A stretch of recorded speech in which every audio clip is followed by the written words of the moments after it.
సమాచారం తెలుసుకున్నటువంటి పార్వతీదేవి స్వామివారు వస్తున్నారని స్నానానికి బయలుదేరుతుంది. చక్కగా నలుగు పెట్టుకొని తన దేహమంతా కూడా పసుపుతో ఒక బొమ్మను తయారు చేస్తుంది. ఆ హరిద్ర గణపతి అక్కడే ప్రాణం పోసుకుంటాడు. ఆ బొమ్మకు ఒక అందమైనటువంటి ఒక బాలుని రూపంగా మారిపోతుంది. ఆ చిన్నారితో కాసేపు ముద్దులాడినటువంటి పార్వతీదేవి ఆ తర్వాత, తండ్రి నేను స్నానం చేసి వచ్చేంత వరకు ఎవరిని లోపలికి రానివ్వకు, ఈ ద్వారం వద్ద కాపలాగా ఉండు అని ఆజ్ఞ వేసి స్నానానికి వెళుతుంది. సరే అన్నటువంటి బాలగణపతి స్వయంగా అమ్మవారి శక్తి నుంచి పుట్టినవాడు కదా, పుట్టుకతోనే ఆ శక్తిని సామర్థ్యాన్ని పుణికిపుచ్చుకుంటాడు. అమ్మ మాట ప్రకారం ప్రవేశ ద్వారం వద్ద కాపలాగా నిలబడతాడు. కాసేపటికి ముక్కంటైనటువంటి శివయ్య కైలాసానికి విచ్చేస్తాడు.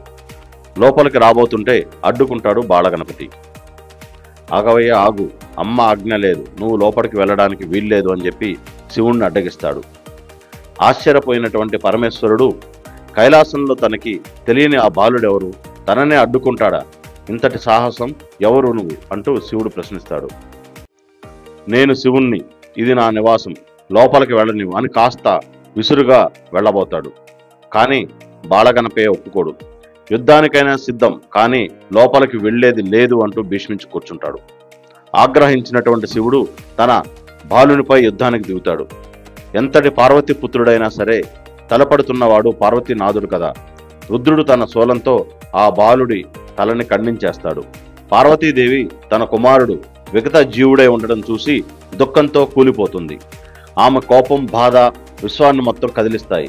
ఆమె దుఃఖాన్ని చూసినటువంటి ఈశ్వరుడు చలించిపోతాడు. తిరిగి ఆ బాలుణ్ణి బ్రతికించడానికి ఉపక్రమిస్తాడు. కానీ తాను ఖండించినటువంటి శిరస్సు ఆ బాలుని తల ఎక్కడ పడిందో తెలియదు. దీంతో తన గణాలను పిలిచి, మీరు ఉత్తర దిశగా తలపెట్టి నిద్రిస్తున్న జీవితలని కొట్టి తీసుకురండి అని ఆజ్ఞాపిస్తాడు. శివగణాలు తన ఏనుగు ఉత్తరం వైపు తలపెట్టి పడుకొని ఉన్నది గమనిస్తారు. వారు ఆ ఏనుగు తలను తీసుకొచ్చి ఈశ్వరునికి అప్పగిస్తారు. ఆయన ఏనుగు తలను బాలుని ముండానికి అతికించి గజానన అని పిలుస్తాడు. అందుకే పెద్దలు ఉత్తరం దిక్కుగా తలపెట్టి నిద్ర పోవద్దని చెబుతుంటారు. ఇప్పటి నుండి గజానుడైనటువంటి ఆ చిన్నారే ఆ తర్వాత దేవగణాధిపతిగా మారతాడు. గణనాయకుడై గుణనాయకుడై గణేశుడవుతాడు. విఘ్నాలకు అధిపతిగా నియమితమవుతాడు. కనుక ఆయన్ని మనమంతా విఘ్నేశ్వరుడు అని కొలుస్తాం.